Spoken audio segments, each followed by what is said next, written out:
Hello, Facebook, and thanks for joining me this evening. I want to talk about taking out the garbage. And what that means for me is old ideas that are taking up too much space.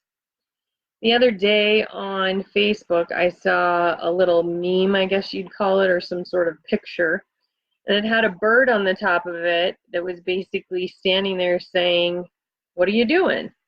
And another bird was standing by the trash, and he was throwing old thoughts and ideas out. Things like, "I'm not good enough.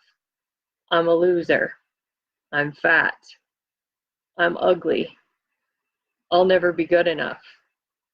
All of the things that we are told or that we've somehow made up a story about ourselves.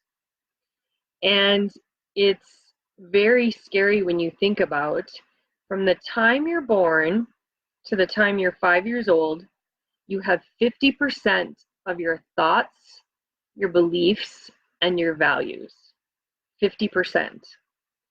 And when you think about who you've been raised by for the first 5 years of your life, that's your parents mostly, or your guardians, grandparents, loved ones. And those are the people that have instilled things like, which hand will you use to eat with, to write with? How will you tie your shoes? What religion are you going to follow? Those values are designed in you by the time you're 5 years old. By the time you reach 18 years old, you have 90% of your thoughts, your beliefs, and your values. That doesn't leave much more room for growth. And we take so many things for granted, like 2 plus 2. I assume 2 plus 2 is 4. Why? Because my mom told me 2 plus 2 is 4. And of course, my math teacher, who, let's not even talk about math. And the reason my mom knows that is because my grandma told her 2 plus 2 is 4. And the reason my grandma knows that is because my great grandma told her 2 plus 2 is 4. Yet, is 2 plus 2 really 4? I have no clue.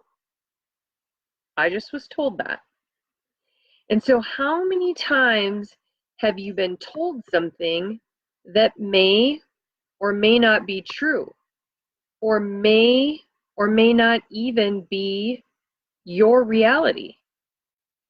You've just enveloped that because somebody else has given you that idea.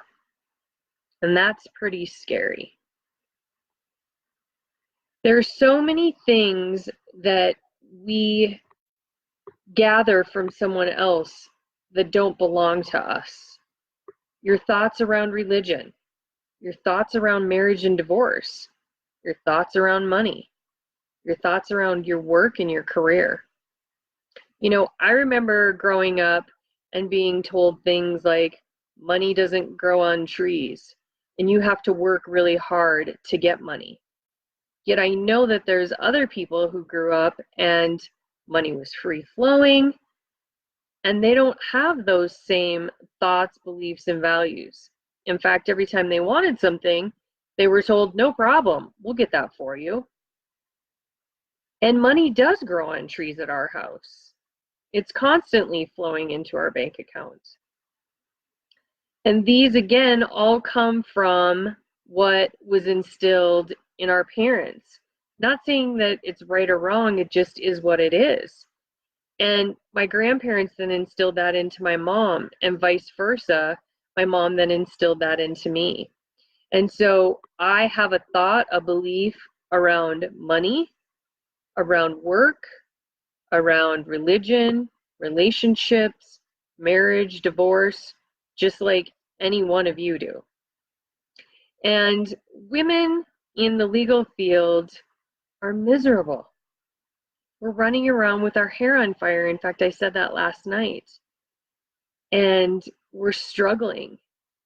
You know, we're miserable. And as a result of being miserable, you may go home and have a fight with your husband. And your husband's thinking, gosh, what did I do?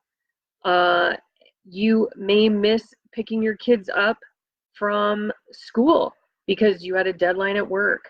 You didn't get to your kid's soccer game because you had a deadline at work. And that's because we're overworked and underpaid. You're frustrated because opposing counsel is being a bully. In fact, I talked about that last night. You're upset because the judge ruled against you and in favor in the other party, and you're thinking, how is this possible? The case law was very clear and was in our favor. Am I in the twilight zone? And yet we continue to stay in this profession when all we really want to do is be happy and have a glass of wine.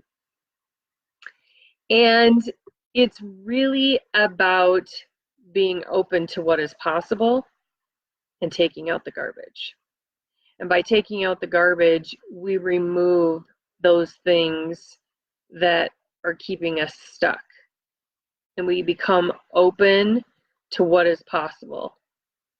We start to declutter our mind, and we look at what is possible outside of the law. It's really time to get our life back and truly listen to what our true heart is calling us to do. We all have a purpose.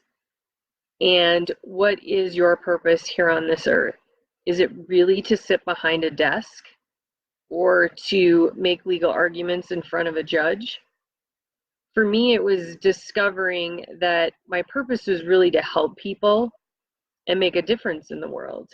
And whether that mechanism is through the legal arena or through something else, that's really what it was all about. And I realized that the mechanism has nothing to do with the law for me. And it's time to get our life back. We as women lawyers really need to truly listen and get our life back and haul those old thoughts, beliefs, and values that aren't serving us any longer out to the trash. It's time we get real with ourselves and listen to what is really calling and making our heart sing. Heal those old thoughts, beliefs, and values that you just took out to the trash and break free.